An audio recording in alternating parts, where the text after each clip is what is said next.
दिल्ली की स्थित जहां भारत मंडपम में नीति आयोग की 10वीं गवर्निंग काउंसिल की बैठक चल रही है।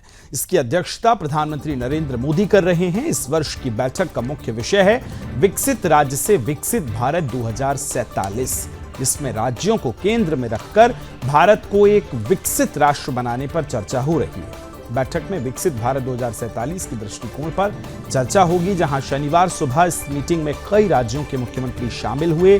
हिमाचल प्रदेश के मुख्यमंत्री सुखविंदर सिंह सुक्खू, एमपी के सीएम मोहन यादव, छत्तीसगढ़ के मुख्यमंत्री विष्णुदेव साय, उत्तर प्रदेश के मुख्यमंत्री योगी आदित्यनाथ भी शामिल हुए और जम्मू कश्मीर के मुख्यमंत्री उमर अब्दुल्ला भी मीटिंग में पहुंचे। मीटिंग में देश को आगे बढ़ाने की योजनाओं पर चर्चा चल रही है। सभी मुख्यमंत्रियों ने अपने अपने राज्य के विकास के सुझाव दिए। प्रधानमंत्री मोदी ने सभी मुख्यमंत्रियों के सुझावों को ध्यान से सुना। उन्होंने कहा कि सभी राज्यों को मिलकर काम करना होगा, तभी भारत 2047 तक विकसित राज्य बन पाएगा।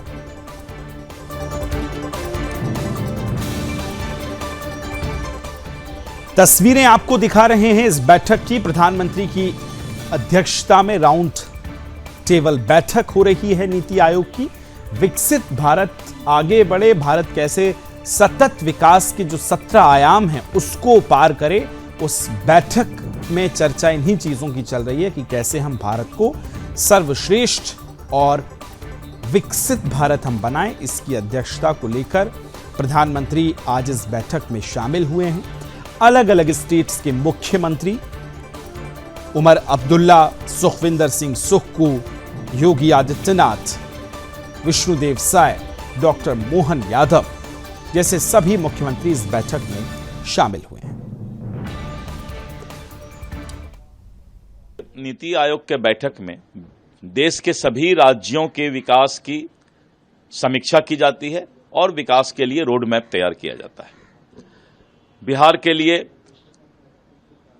आने वाले समय में विकसित बिहार का जो सपना है, प्रधानमंत्री श्री नरेंद्र मोदी जी ने कहा था कि बिहार जब विकास करेगा तभी देश विकसित होगा। तो बिहार के लिए विशेष चिंता केंद्र सरकार की है और नीति आयोग में माननीय मुख्यमंत्री जी और हमारे सरकार के लोग जो हैं, आने वाले समय में विकसित बिहार कैसे बने, इसका रोड मैप प्रस्तुत करेंगे।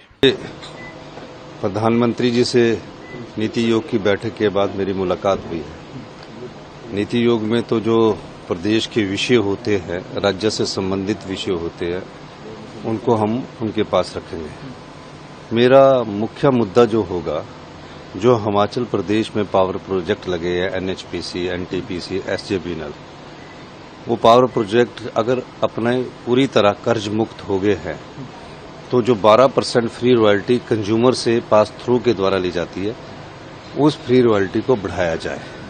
इसके अलावा वो प्रोजेक्ट हिमाचल की जनता को वापस मिलना चाहिए, उसकी समय सीमा तय की जाए।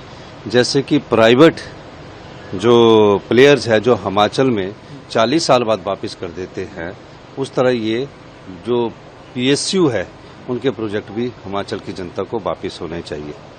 बीबीएमबी में 11 साल से सुप्रीम कोर्ट ने अवार्ड दिया है, वो अवार्ड जो है अभी तक उसका फैसला नहीं हो पाया। उसके लिए